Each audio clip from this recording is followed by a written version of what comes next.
Assalamualaikum warahmatullahi wabarakatuh. Di sini, kami dari kelompok 12 kelas A Sistem Akuntansi Sektor Publik akan mempresentasikan mengenai implementasi manajemen mutu ISO untuk peningkatan efektivitas sistem keuangan. Dan di sini kami dari kelompok 12 ada yang pertama ada Mas Fadil Muhammad NPM 174, kemudian ada Rahin Putri NPM 45, kemudian ada Risma Karunia NPM 63, dan yang terakhir ada Anukamsa Fadila NPM 80. Pengembangan sistem mutu. Pengembangan sistem mutu dalam suatu perusahaan sangat penting untuk meningkatkan dan mengembangkan manajemen-manajemen yang ada dalam perusahaan, terutama dalam manajemen sumber daya manusia, manajemen keuangan, manajemen pemasaran, dan manajemen produksi. Pada manajemen sumber daya manusia, mampu meningkatkan kinerja karyawan, meningkatkan daya saing karyawan, dan meningkatkan kemampuan karyawan dalam memberikan kepuasan layanan terhadap pelanggan. Pada manajemen keuangannya, perusahaan mampu mengalokasikan dana secara sesuai kebutuhan, tepat guna, dan efektif dalam pemasukan kas ataupun pengeluarannya. Pada manajemen pemasaran, mampu meningkatkan kecerdasan karyawan dalam melakukan proses pemasaran produk, meningkatkan daya saing perusahaan dalam pandangan pelanggan, menjaga hubungan baik dengan masyarakat, serta mampu memperluas produk di pasaran. Sedangkan pada manajemen produksinya, perusahaan bisa tepat waktu dalam penyelesaiannya sesuai dengan kemampuan para karyawan yang ada di perusahaan. Prinsip manajemen mutu. Prinsip manajemen mutu merupakan metode bagaimana cara memimpin, mengatur, dan mengendalikan suatu organisasi atau badan usaha. Dengan prinsip-prinsip manajemen itu, manajemen mutu dapat dioperasikan secara konsisten, sistematis, dan transparan. Pada ISO 9001 tahun 2000, prinsip manajemen mutu terdiri dari 8 prinsip. Yang pertama yaitu fokus pelanggan.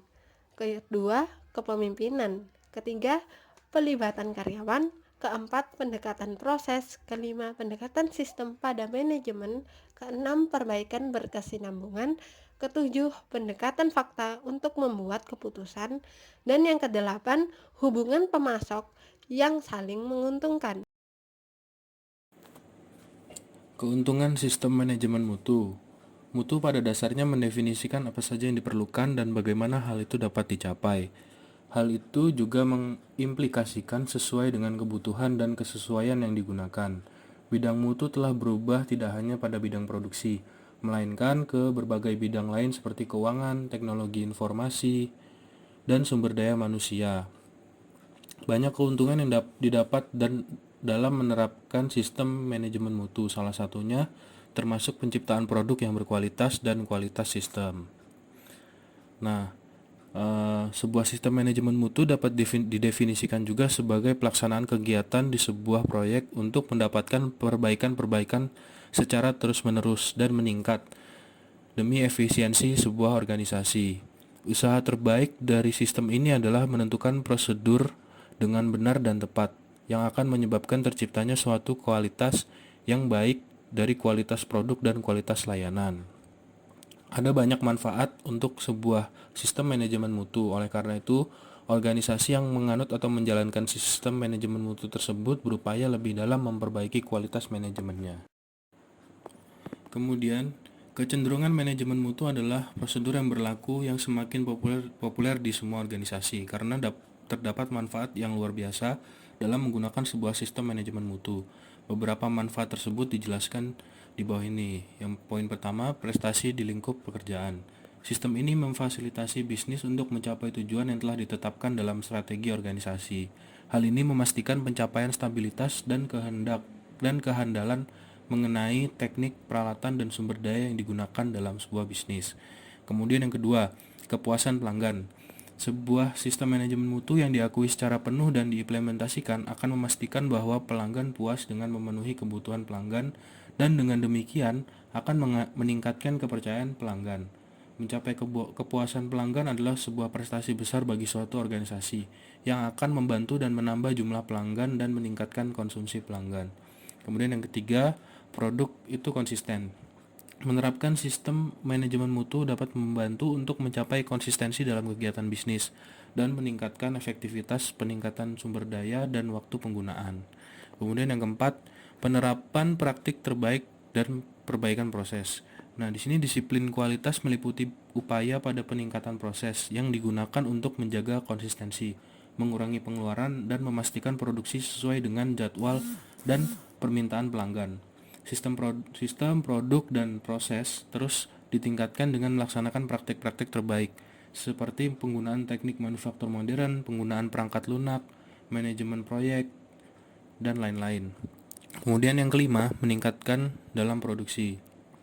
Nah, peningkatan produksi ini dicapai karena menerapkan teknik evaluasi yang tepat dan melaksanakan pelatihan untuk para karyawan. Dengan adanya pelatihan kemampuan karyawan akan meningkatkan dan akan mengurangi kesalahan dalam melakukan sebuah proses produksi.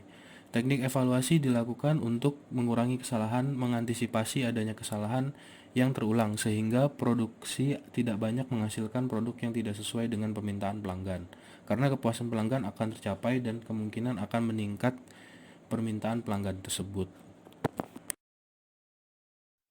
Di sini saya akan menjelaskan tentang pengembangan standar sistem mutu. Standar pedoman untuk pembentukan sistem mutu ditulis di UK pada tahun 1974 yang mengarah pada kontrol mutu. Masalah utama standar pedoman ini adalah bersifat menasihati dan beberapa poin tidak bersifat audit. Publikasi rangkaian standar ISO 9000 tahun 1987 mendorong meluasnya sistem mutu. Standar ini juga ditulis dalam versi lebih dari 100 bahasa. Ditambah lagi dengan rangkaian ISO 10000 yang menghasilkan pedoman untuk poin-poin tertentu seperti pengauditan, pengujian, dan pembuatan manual mutu dan dokumentasi yang saling berhubungan. Selanjutnya, rangkaian ISO dikembangkan dan direvisi tahun 1994. Standar ini disusun oleh Badan Standar Nasional, CIN atau Badan Standar Eropa, dan ISO. Standar tersebut dikonsep oleh tim kerja dan disahkan oleh komisi yang mewakili pihak-pihak yang tertarik. Rangkaian standar ISO 9000 pertama kali dihasilkan pada tahun 1987 dan direvisi sedikit untuk poin tertentu pada tahun 1994. Konsep sistem manajemen sudah sangat dikembangkan sejak tahun 1987 dan revisi rangkaian standar ISO 9000 pada tahun 2000 menggambarkan perubahan dalam hal konsep sistem manajemen mutu. Rangkaian ISO 9000 memuat persyaratan sistem manajemen mutu dan pedoman untuk peningkatan prestasi serta evaluasi IMS. Keunggulan model memuat kriteria yang mampu mengevaluasi prestasi serta evaluasi IMS. Keunggulan model memuat kriteria yang mampu mengevaluasi prestasi secara komparatif dan cocok untuk setiap organisasi, juga pihak-pihak yang tertarik. Selanjutnya kita akan membahas mengenai kebijakan mutu, yang dimana yang dimaksud di sini adalah suatu pernyataan yang terdokumentasi yang dibuat oleh PPPPPTK atau PEDC Malang dan ditetapkan oleh pucuk pimpinan dalam rangka penerapan SMM.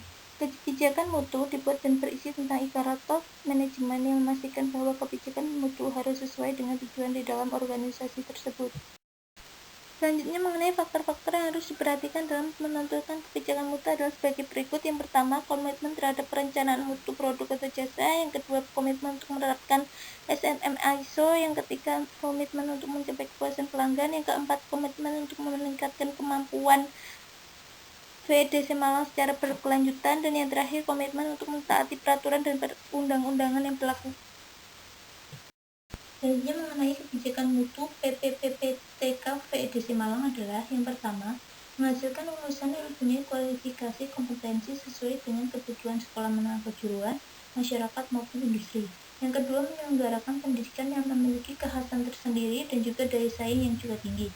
Yang ketiga, mengembangkan kemampuan staf baik dari sisi profesi maupun dari sisi pendidikan formal.